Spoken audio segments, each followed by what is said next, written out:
Welcome to Revelation Unraveled. I'm your host, William Tapley, also known as the third eagle of the apocalypse and the co-prophet of the end times. The topic for this program is part 4 in our series on the Olivet Discourse, and I will be concentrating on the 28 verses where our Lord speaks about his second coming at the rapture. Jesus talks more about the rapture than any other person, place, or event in the entire Olivet Discourse. Now, even though the rapture is very important, we need to remember that very few Christians will be raptured. St. John says that only 144,000 will be raptured. And since there are more than 1 billion Christians on the planet, that means that more than 99.9% of Christians living in the world today must go through the tribulation. Jesus' second coming at the rapture is one of his 4 comings in which he visits mankind. These 4 comings also reflect the 4 stages in a man's life. Number 1, Jesus came as the babe of Bethlehem. And of course, every man starts life as a baby. At his second coming, at the rapture, Jesus comes as a bridegroom. And of course, most men experience marriage. Third, Jesus will come as a soldier, that is, at the Battle of Armageddon, which also reflects that stage in a man's life.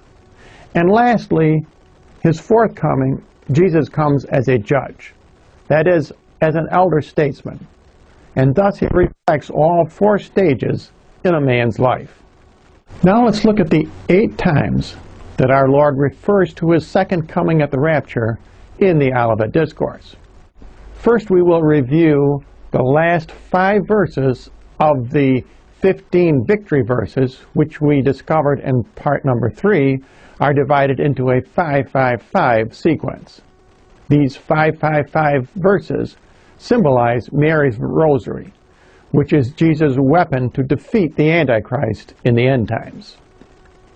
Now, these last 5 verses of the 15 victory verse sequence are also the first 5 verses of the 28 verses in the Olivet Discourse, which describe the rapture. Jesus also mentions his second coming twice in these 5 verses. As it was in the days of Noah, so also shall the coming of the Son of Man be. And they knew not until the flood came and swept them all away, so also shall the coming of the Son of Man be. Now let's look at the next verses, which refer to the rapture. Now in these next 10 verses, that is numbers 42 through 51, there are 2 major themes. Jesus says that we must be ready at all times because we do not know the day or the hour. Verse number 42, watch therefore, for you do not know at what hour your Lord will come. This is the 3rd time Jesus refers to his coming. And in verse number 44, wherefore be you also ready, for in such an hour as you know not, the Son of Man will come.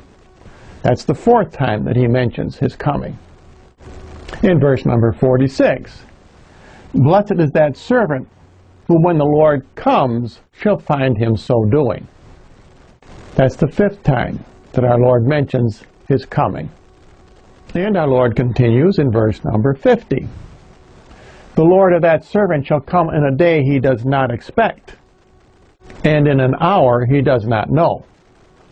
Once again, these themes that you cannot know the day or the hour, and to be ready at all time, is extremely important when Jesus is talking about the rapture. Now let's look at Jesus' parable of the 5 wise and 5 foolish virgins, which is a parable about the rapture. In chapter 25, Jesus continues talking about his second coming at the rapture, which of course refers to the marriage supper in heaven. In verse number 1, then shall the kingdom of heaven be like 10 virgins, who took their lamps and went out to meet the bridegroom. Jesus is the bridegroom, and those very few who are fortunate enough to be raptured represent his bride. Now let's look at verse number 6. And at midnight there was cry made, Behold, the bridegroom comes. Go you out to meet him. Notice here that although a cry is made, there are no trumpet fanfares, no archangels, and no raising of the dead. The rapture is private and personal. It is not at all like our Lord's third coming at Armageddon or his fourth coming at judgment. The timing at midnight does not refer to the time of each individual person's rapture, but rather this is a symbolic term, which means that the rapture occurs in the end times. Now in verse number 10, Jesus refers for the 8th time to his second coming at the rapture. Now while they went to buy, the bridegroom came, and they who were ready went in with him to the marriage, and the door was shut. And now let's look at verse number 13. Watch you therefore, because you know not the day or the hour. Notice that Jesus ends this section on the rapture with the exact same phrase that he began. Watch therefore, for you know not the day or the hour. Now in part number 3 on this Olivet Discourse, we discovered that Jesus does indeed tell us the month and the year of Armageddon. But it is significant that the rapture cannot be known.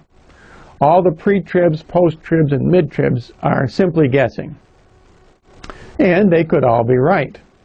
Personally, I believe that everyone who is raptured will be raptured at the best time for him or her, and not necessarily all at the same time. Thus, we can conclude that although the rapture is extremely important, very few are going to be qualified to attend the marriage supper of the Lamb in heaven. On part number 5 in this series on the Olivet Discourse, I will be looking at the parable of the talents, which is a prophecy of the millennium. And I will be reviewing our Lord's fourth coming at judgment. Now, if you would like more information, simply write to the address you see on your screen.